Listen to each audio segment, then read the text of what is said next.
So இது அவங்கவுங்களுக்கான ஒரு ஸ்ட்ராட்டஜியாக தான் இது ப்ளே பண்ணாங்க அப்படின்னு சொல்கிற இடத்துல கனியக்கா ரொம்ப தெளிவாக தான் இதை ப்ளே பண்ணுறாங்க. அவங்க சைலண்ட்டாக பண்ணுறாங்களா சில்லாவளி பண்ணுறாங்களான்னு தெரியல.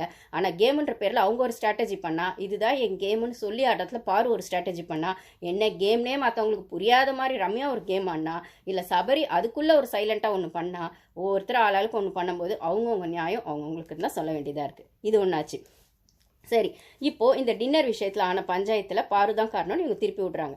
அவங்க எதை பற்றியும் கவலைப்படல. பாரு ஆமத்தை செஞ்சாங்க, சாப்பிட்டாங்க, எல்லாரும் தானே நீங்கள் சாப்பிட்டீங்க, வெறும் பாரு மட்டும் சாப்பிடலேன்ற கேள்வி தான் நம்மளுக்கு வருது. ரம்யா ஜோ அங்கே சைலண்ட்டாக இருந்தாங்கன்னு ஒரு கேள்வி வருது. அதே மாதிரி அரோரா, ரம்யா ஜோ, ஆதிரை பஞ்சாயத்துலேயுமே இவ்வளோ நியாயம் பேசுகிற கனியக்கா ஏன் அன்னைக்கு வந்து நியாயம் பேசலை அப்படின்னா அங்கே ஆதிரியை சம்மந்தப்பட்டிருக்காங்க.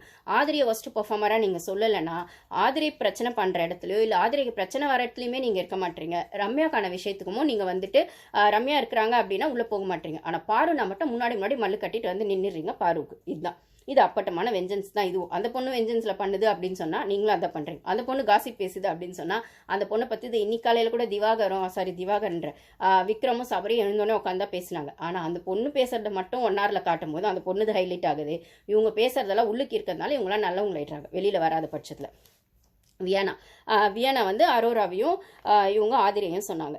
ஸோ ஒரே பாயிண்ட் தான். ஆல்ரெடி வியானா ஆதிரை சொன்னதால இவங்க திருப்பி சொன்னாங்க. எஃப்ஜே இதில் கலை ஏன் சொல்லலை? நீங்கள் அந்த ஒஸ்ட் பர்ஃபார்மரில் கலை என்ன பண்ணுறாரு? ஏன் கலையை சொல்லலை? ஏன் அப்சராவை சொல்லலை? ஏன் ரம்யாவை சொல்லலை? ஏன் சுபிக்ஷாவை சொல்லலை? ஏன் வினோத்தை கூட சொல்லலை?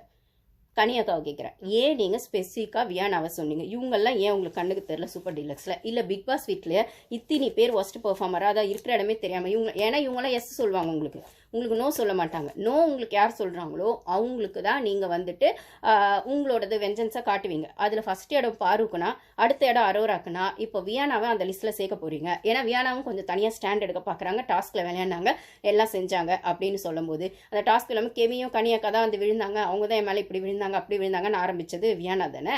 அப்போ எஃப்ஜே மேலே ஒரு விஷயம் அன்றைக்கி நடந்ததில் வந்துச்சு இல்லை, டாஸ்கில் இப்படி பிடிச்சாங்க அப்படி பிடிச்சாங்க. ஸோ அதெல்லாம் வச்சு நீங்கள் வந்து கார்னர் பண்ணிங்கன்னா உங்களுக்கான பர்சனல் விஷயங்கள்லாம் இதில் இருக்க தானே செய்யுது. நீங்கள் ரொம்ப காமனாக ஒஸ்ட் பர்ஃபார்மர் சொன்னீங்க இல்லையே வியானா.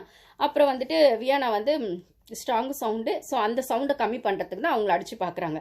ஸோ இவங்ககிட்ட அடி வாங்குறதுக்கு பயம் இருக்கவங்கலாம், இவங்களை எதிர்த்து கேள்வி கேட்கறதுக்கு பயம் இருக்கவங்கலாம் இவங்களுக்கு நல்லவங்க. அந்த லிஸ்ட்டில் ரம்யா சுபிக்ஷா வந்துடுறாங்க.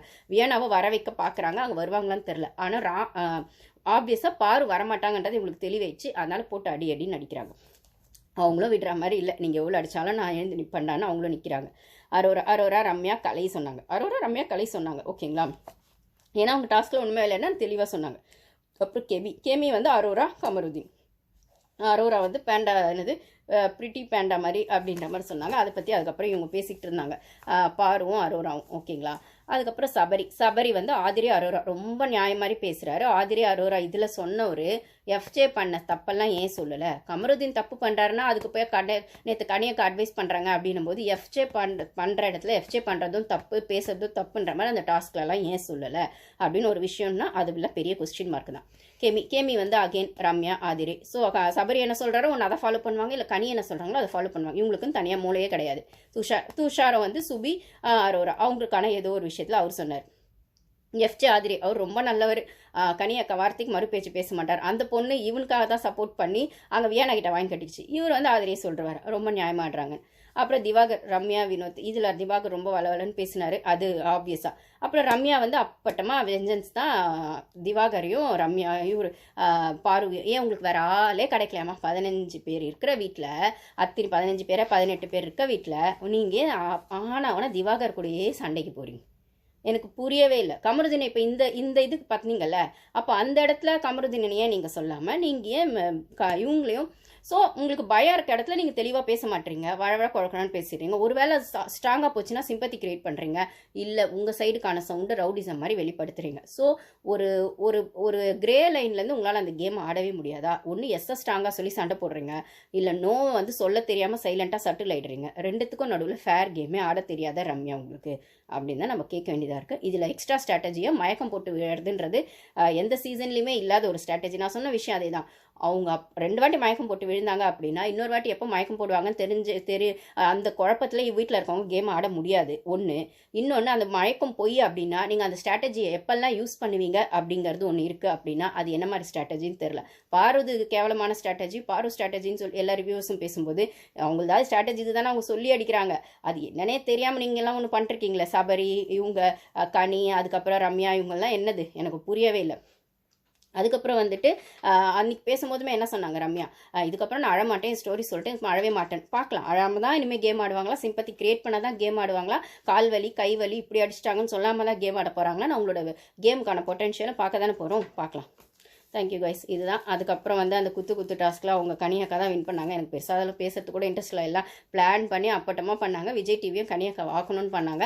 ஆனால் கனியக்கா ஆனதில் இப்போ பாரு வந்து ஏன் கனியக்காவை பண்ணாங்கன்னு நான் சொன்ன மாதிரி ஆல்ரெடி சபரியை பிடிக்காதுன்னு கனியக்கா பண்ணாலும் அதே மாதிரி FJS சொன்னாங்க. கெமி கூட இப்போ கொஞ்சம் க்ளோஸாக இருக்காங்க அப்படின்னும் போது இப்போது எந்த டீம் வந்து இவங்க விஷம் பின்னாடி பேசுகிறாங்களோ, கெமி பற்றி பேசியிருக்காங்க, பிரவீன் பற்றி பேசியிருக்காங்க, கனி பற்றி பின்னாடி பேசுகிறாங்க, திவாகர் கூட பேசியிருக்காங்க, அவங்க கூடயே பண்ணுறாங்க அப்படின்னும் போது இப்போது திவாகர் அந்த ஸ்டாண்ட் தான் எடுத்திருக்காரு. இப்போ ஆனால் ஆல்ரெடி சொன்ன மாதிரி தான் திவாகர், அதுக்கப்புறம் கலை, பாரு 3 பேருமே குரூப்பிசமாக இருந்தாலும் அவங்கவுங்க கேம் அவங்கவுங்க தனித்தனியாக தான் ஆடுறாங்க. திவாகருக்கு பிடிச்சவங்க கிட்ட இவங்க பிடிக்காதவங்க கிட்ட பாரு பேசக்கூடாதுன்னு, பாருக்கு பிடிக்காதவங்க கிட்ட திவாகர் பேசக்கூடாதுன்னு இவங்களுக்குள்ள எந்த டீலும் இல்லை. அவங்க அதை மெயின்டைன் பண்ணவும் இல்லை.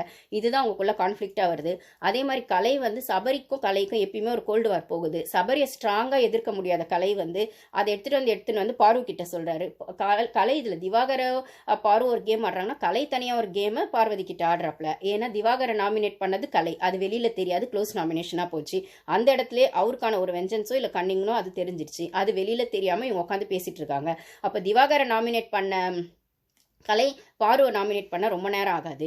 அப்போ பாருவை நாமினேட் பண்ணுறதுக்கு முன்னாடி பாருக்கும் சபரி